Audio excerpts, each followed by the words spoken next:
bénissons le Seigneur, n'est-ce pas, ensemble? Nous glorifions son nom, remercie nos bien-aimés pour ce temps de louange, d'adoration. Et nos meilleurs vœux pour cette nouvelle année. Voilà, 2023 est derrière. Et puis maintenant, 2024, en tout cas en très grande partie, est devant nous maintenant. Que le Seigneur vous bénisse, vous, vos familles, qu'il bénisse l'œuvre de vos mains. Voilà ce que vous êtes amenés à faire de ci, de là, dans votre travail, dans vos activités, etc. Et qu'il nous aide surtout, tous ensemble, encore dans cette année, à nous rapprocher un peu plus de lui, n'est-ce pas? Notre refuge est en lui, notre secours est en lui, notre espérance est en lui, n'est-ce pas? Et on prie le Seigneur que vraiment dans cette année, eh bien, on puisse tous ensemble encore faire de nouveaux pas avec notre Seigneur Jésus-Christ, n'est-ce pas? Nous allons voir ce matin la foi déterminante d'Abraham, et si vous voulez bien, on va faire une lecture dans Hébreux chapitre 11, et nous allons lire les versets 8 à 12, qui nous serviront donc d'introduction, et puis on va entrer un peu dans ce cheminement d'Abraham et voir en quoi sa foi a été déterminante. Hébreux 11, versets 8 donc à 12.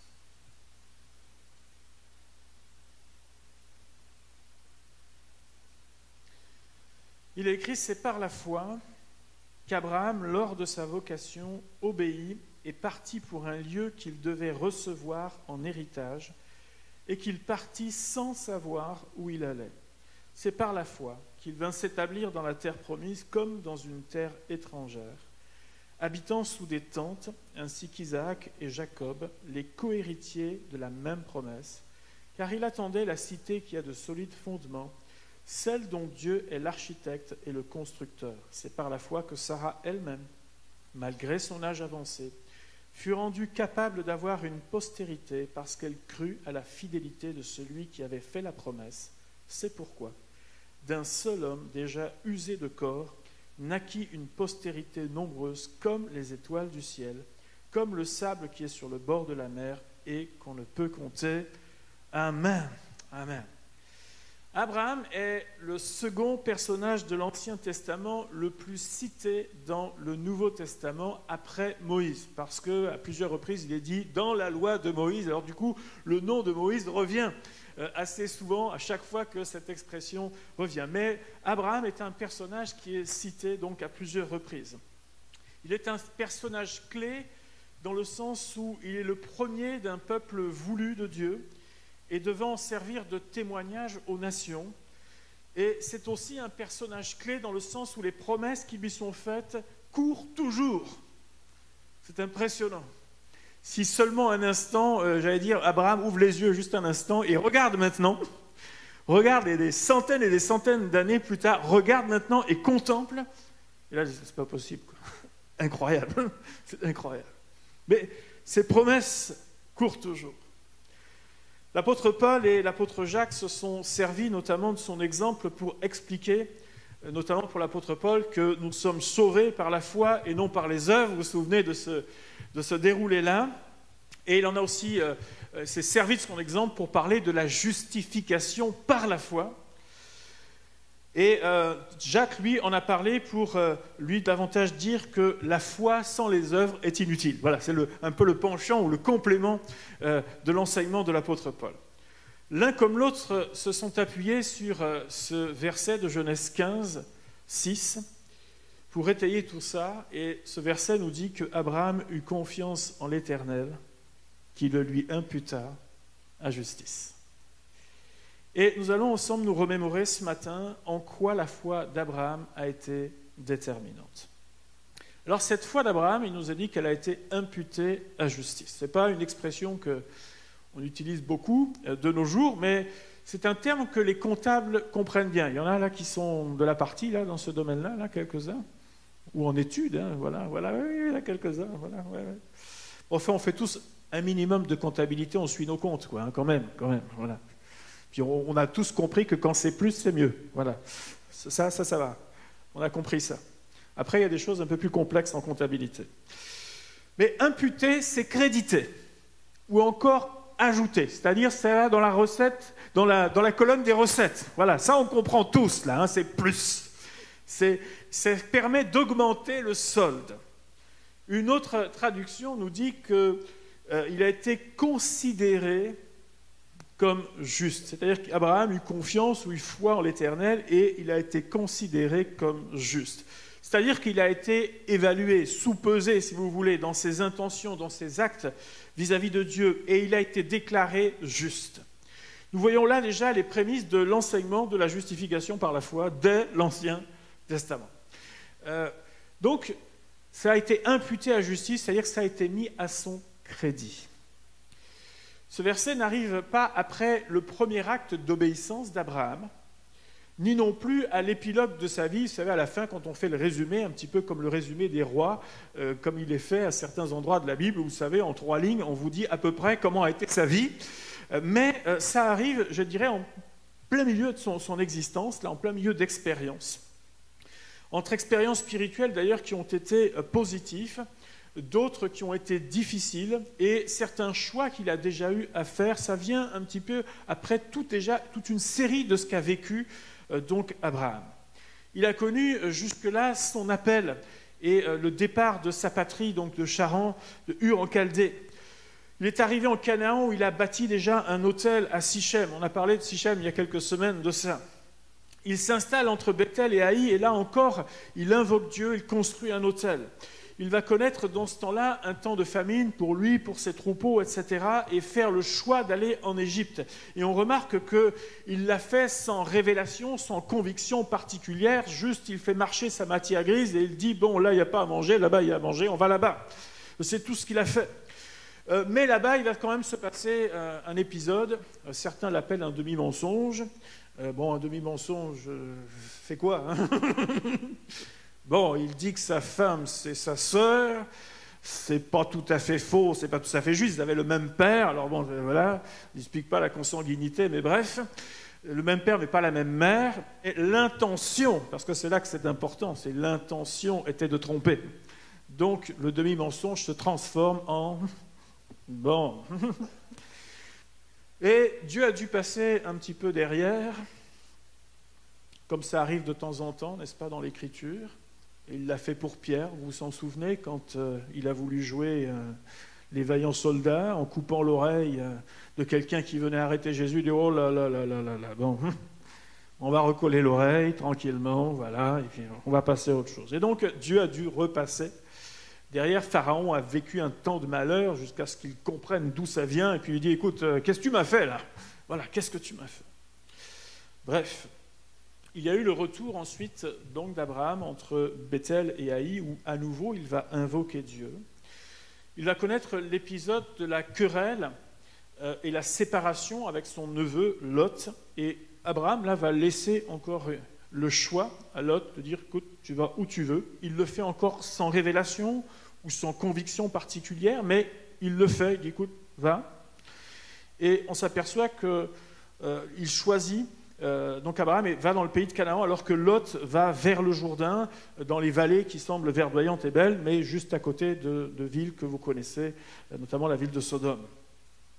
Mais là, les promesses sont à nouveau renouvelées à Abraham, où Dieu se révèle, et on peut voir un petit peu que certainement que Dieu a eu le regard sur les choix d'Abraham.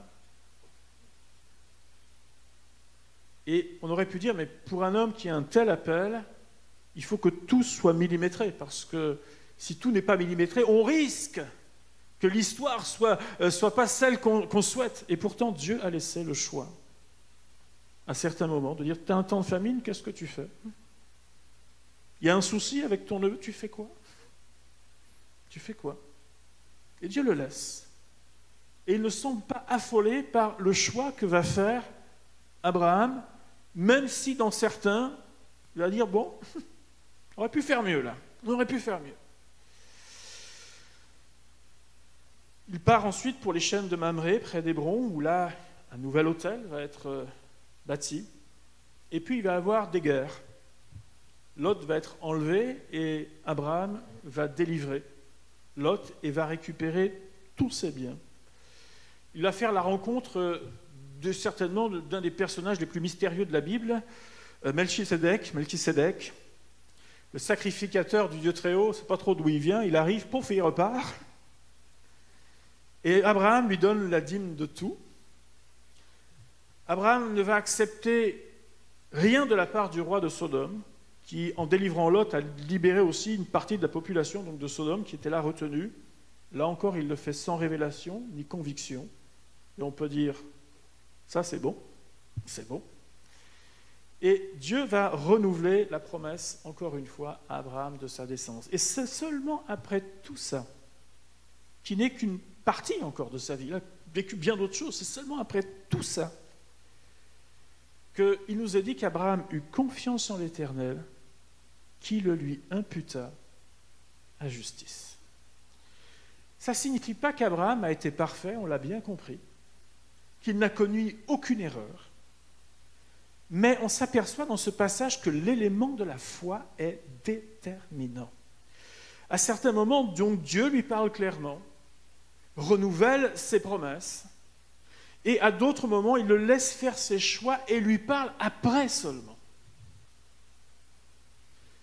Mais systématiquement, on remarque dans ces passages qu'il y a après chaque épisode ou chaque déplacement un temps de communion avec Dieu, soit à l'initiative de Dieu, soit à l'initiative d'Abraham. Il y a toujours ce point commun, s'approcher de Dieu, ou Dieu qui s'approche de lui. Bien aimé, ça nous amène à considérer que nous faisons tous des erreurs. Est-ce que j'ai besoin de nous convaincre longtemps? Ça va pour tout le monde? Ok, on est d'accord avec ça. Qui ont plus ou moins de répercussions. Si on devait aller un peu plus loin dans sa vie, le fils qu'il a eu avec Agar a encore des répercussions aujourd'hui. Oui. À certains moments, nous sommes livrés à nous-mêmes. Même si nous disons « Seigneur, montre-moi »,« Seigneur, dis-moi », parfois le Seigneur dit « Fais tes choix ». Devant des choix à faire devant lesquels Dieu, par contre, va nous observer. Et ces choix doivent être faits en fonction de ce que nous savons être bon dans les voies de Dieu. Non pas toujours ce qui claque à nos yeux, mais ce que nous savons être bon dans les voies de Dieu. Parfois, nous nous trompons. Nous sommes déjà trompés. Et ce n'est pas une prophétie que je fais, mais il nous arrivera encore de nous tromper. Nous commettrons certainement des erreurs, certainement des maladresses, des choses où on pourrait dire « j'aurais pu faire mieux », ça oui, ça oui. Mais le plus important, ce que nous apprend cette partie de vie d'Abraham, c'est de revenir à Dieu et reprendre toujours sa marche avec lui. Toujours, toujours, toujours. Ce point obligé de rencontre avec Dieu. Ce point obligé où je reviens à l'Éternel, où l'Éternel me parle à nouveau et où je réponds. Lui faire confiance pour le présent, mais aussi lui faire confiance pour l'avenir. On peut connaître des temps difficiles comme Abraham a connu un temps de famine. On pourrait se dire, mais je te bénirai, etc. Je dis, alors c'est ça la bénédiction. C'est ça la bénédiction. La famine, on n'a plus rien à manger. On peut connaître des temps d'incertitude. On a beau tous se souhaiter bonne année 2024, comme on s'est souhaité bonne année 2023. Je peux remonter comme ça longtemps. Mais vous savez comme moi que, on ne sait pas en fait. On ne sait pas. On souhaite, on veut, mais on ne sait pas. On ne sait pas. On peut connaître des moments de peur. En fait, la Bible nous dit que s'il a dit que c'était sa sœur, c'est par peur. Il a eu peur. Des moments où il n'est pas fier de nous. Mais le plus important par-dessus tout, c'est de continuer à marcher avec notre Seigneur, de le rechercher, de l'aimer et de le suivre encore. De le suivre encore. Et Dieu honorera toujours cela. Toujours cela. Encore une fois, ce n'est pas par ses perfections, mais c'est parce qu'il a eu foi en Dieu, s'est attaché à Dieu. Il est question donc de la perfection d'Abraham et non de la foi d'Abraham et non de la perfection d'Abraham. Sa foi l'a mené à passer des étapes tout au long de sa vie qui l'ont aidé à aller un peu plus loin à chaque fois. Sa foi, ça a été une foi obéissante, on pourrait dire malgré tout. Et permettez-moi en quelques instants de montrer en quoi, tous les obstacles, toutes les choses auxquelles la foi a été heurtée. C'est bien de dire « j'ai la foi hein, », c'est bien de le dire, Et vous savez comme moi que la foi, ce n'est pas simplement quelque chose qu'on déclare, mais c'est quelque chose que l'on vit. Et que l'on vit pas simplement ce matin d'un temps de louange, d'adoration, alléluia, merci Seigneur, on est tous ensemble devant le Seigneur, ça me fait du bien, etc. Et merci Seigneur pour ça. Mais c'est aussi un temps que tu vas devoir vivre demain matin. Ben oui. Quand ton œil sera à peine ouvert et qu'on commencera à te bombarder la tête, là, te dire il faut faire ça, je vis la foi. La foi quand tu vas commencer à douter. La foi quand une mauvaise nouvelle va arriver. La foi quand tu vas traverser un moment de doute. La foi en tout temps et en toutes circonstances. La foi est quelque chose de pratique. Et Abraham a dû aussi vivre la foi malgré tout. La foi malgré un saut en partie dans l'inconnu. Abraham est chaldéen d'origine, donc de Mésopotamie. Et quand Dieu lui dit « tu pars », il ne s'agit pas simplement d'une migration géographique qu'on comprenne bien. Quitter va signifier pour lui beaucoup de choses, afin de l'aider à entrer dans ce qu'on peut appeler le devenir de Dieu. À ce moment-là, il n'imagine même pas tout ce qu'il va vivre. Quand vous êtes engagé avec le Seigneur, est-ce que vous saviez tout ce que vous alliez vivre? Est-ce que vous imaginiez tout ce que vous alliez vivre? Mais posez la question aux gens, est-ce que tu referais la même décision? Je dis oui, moi je le ferais, mais encore avant. Je l'ai fait à 12 ans, mais je dis, ça aurait été mieux avant. Ça aurait été mieux avant.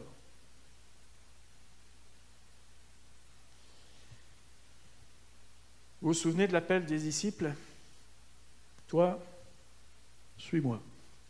Comme feuille de route, c'est léger quand même. Aujourd'hui, quand vous demandez à quelqu'un de faire quelque chose, il faut tout détailler. Ce qu'on attend de toi.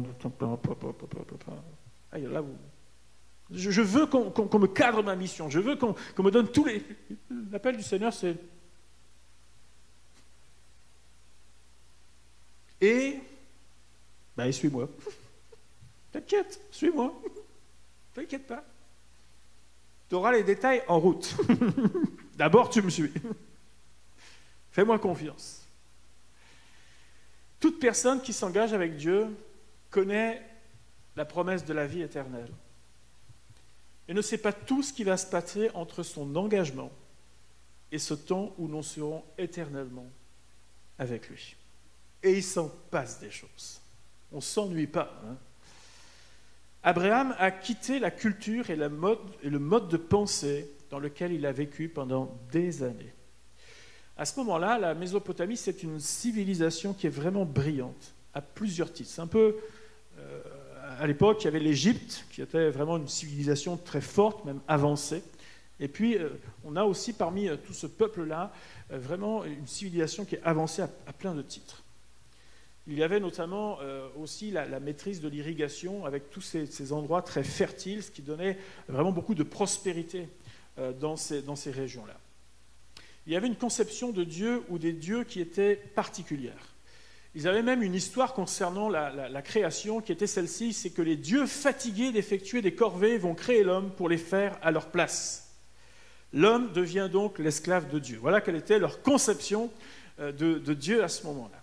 L'homme doit se protéger des dieux et il faut donc tenter de les apaiser afin de ne pas attirer la colère sur eux. Donc, la notion de peur vis-à-vis de tout ce qui est élevé, la notion de peur fait partie de leur vie.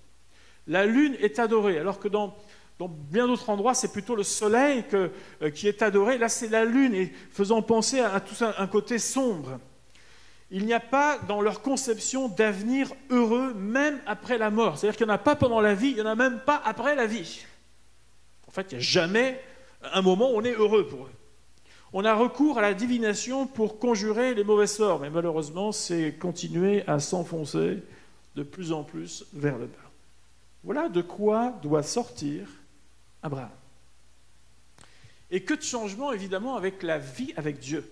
La vie nouvelle avec Dieu. Son appel va l'amener à découvrir le seul et unique vrai Dieu, afin de vivre une histoire avec lui, le traiter avec bienveillance également, c'est nouveau ça pour lui, et lui assurer un avenir de grâce et de bénédiction et non de malheur. Et donc quand il s'agit de quitter, c'est quitter tout un mode de pensée pour en embrasser un autre qui est totalement différent. Sa foi l'a donc amené à obéir promptement afin d'entrer dans ce devenir de Dieu. Et la Bible nous montre qu'il n'est jamais de sa vie retourné dans sa patrie. Il a quitté.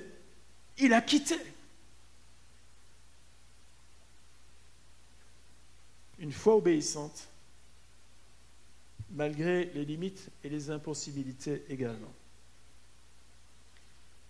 L'appel que Dieu nous adresse à chacun lorsque nous venons à lui, c'est aussi de quitter. Quitter tout ce qui nous a séparés de Dieu.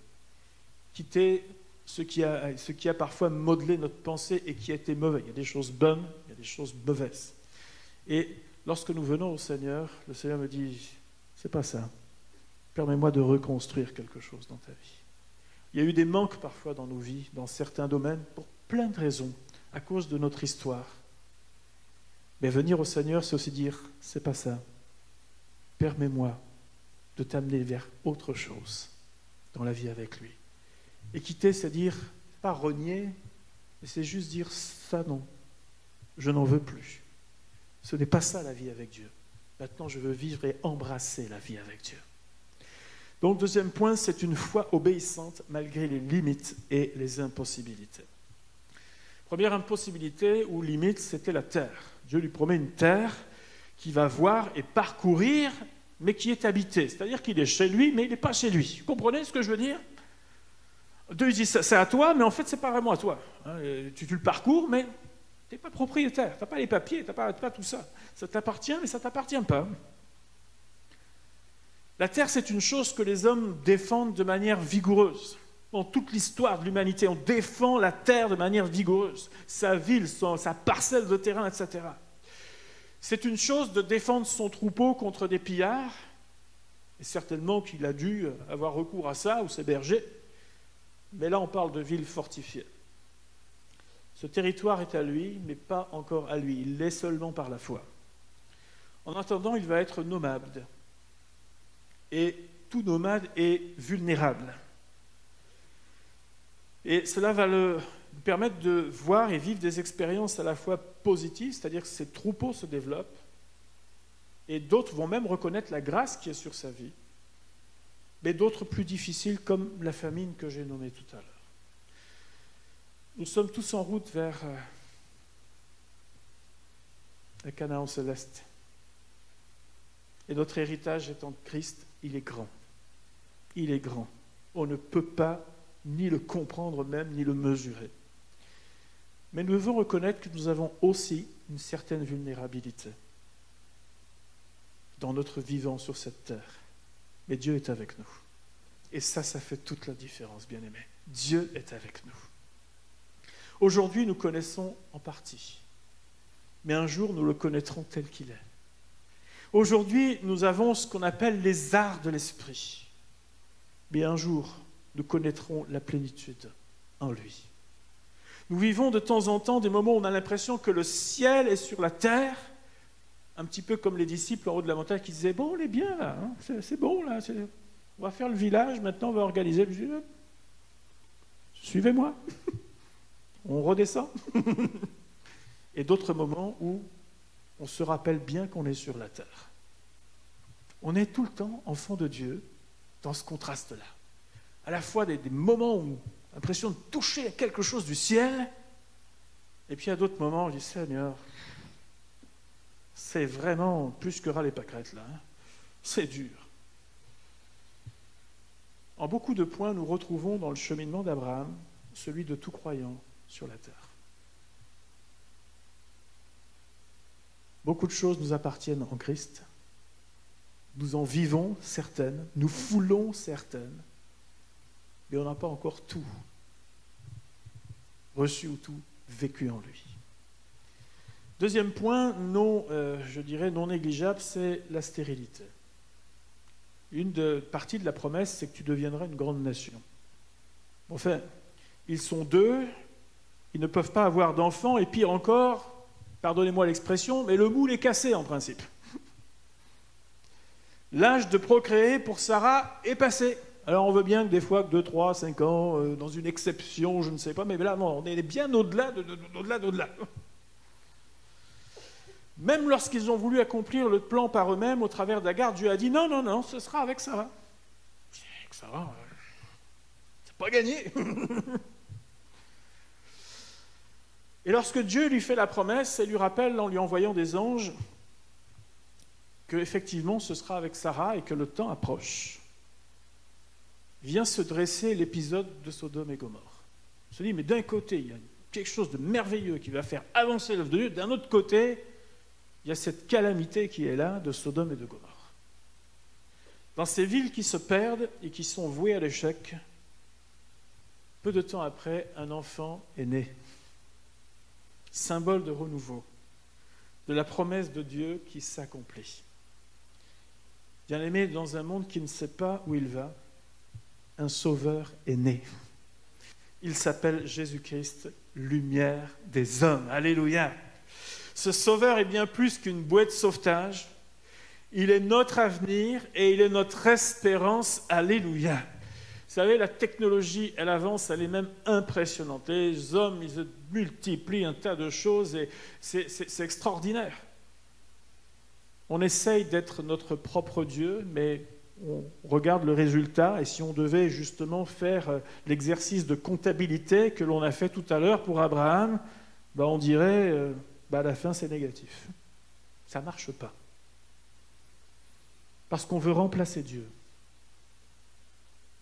On veut être notre propre Dieu. Et le monde ainsi court à sa perte. Et bien aimé, le Sauveur du monde est né, afin que quiconque comprenne et saisisse la voie en Jésus-Christ vienne à ce Sauveur merveilleux et marche en nouveauté de vie en lui. La stérilité. Le Seigneur a été au-delà de tout ça. Une foi obéissante, malgré le temps qui passe, tout ce qu'Abraham a vécu s'est déroulé sur plusieurs décennies. Ce n'est pas juste un mois, 2 mois, vous voyez, un moment un petit peu, voilà. Non, ça s'est déroulé sur des décennies et des décennies. Imaginez qu'il quitte tout, il fait ce que l'Éternel lui demande, il foule la terre, là, il va là, etc. Il n'y a rien qui se passe. 1 an, 2 ans, 5 ans, 10 ans, et plus encore. Il n'a pas eu la visite de Dieu tous les matins. C'est vrai que quand on lit l'histoire d'Abraham, on se dit, voilà, Dieu s'est révélé, Dieu a rappelé les promesses, mais en fait, si vous ramenez ça à l'échelle du temps, en gros, en moyenne, ça fait qu'il a eu la visitation de Dieu, allez, peut-être tous les 10 ans, tous les 12 ans à peu près en moyenne, dans cette période. Combien d'entre nous, on arriverait à survivre spirituellement avec une visitation de Dieu avec autant d'espacement? Combien d'entre nous, on serait là en train de se dire, mais enfin Seigneur, j'essaye de faire tout ce que je peux, d'accord, je ne suis pas parfait, enfin j'essaye de faire tout ce que je peux pour marcher dans tes voies, tu fais des grandes promesses, mais il n'y a rien qui se passe, même pas l'ombre de quelque chose qui avance.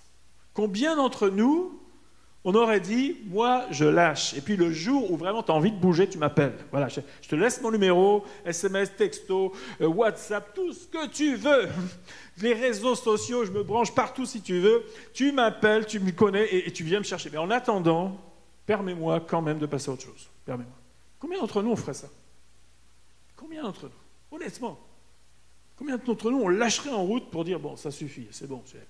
Peut-être j'ai dû avoir un truc là qui ne s'est pas bien passé dans mon cerveau à une époque où j'ai cru quelque chose qui n'était pas vrai, une illusion, et on aurait lâché en route.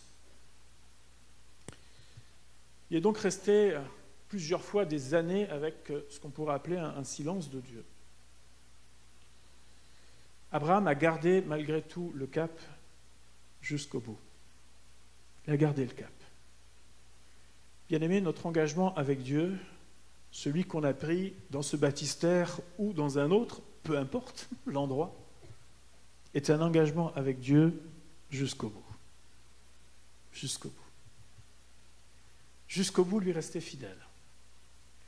Beaucoup s'arrêtent, et vous le savez comme moi, en chemin, et retournent à ce qu'ils étaient. Beaucoup le font. Que nous vivions des expériences fortes, de grandes révélations, de grandes visitations, et je vous en souhaite. Ou que nous ne les vivions pas, nous savons en qui nous croyons. Amen. Amen. Nous savons en qui nous croyons. Nous savons. Nous savons qu'on n'a pas rêvé. On ne peut pas oublier le jour où Dieu est venu toucher nos cœurs. Le jour où Dieu a réclamé nos vies, nos cœurs, pour dire de répondre à son appel, de faire de lui notre sauveur. Moi, c'était à l'âge de 12 ans, je peux vous dire que ça restera marqué.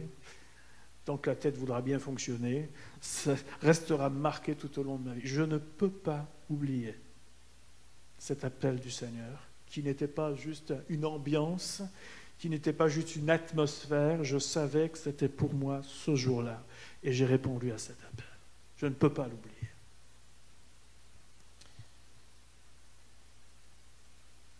Après l'épisode d'Agar et la naissance d'Ismaël, Dieu a dit à Abraham, « Marche devant ma face et sois intègre. » Sois intègre. Nous pouvons observer que l'impatience dans l'Écriture, elle peut coûter cher.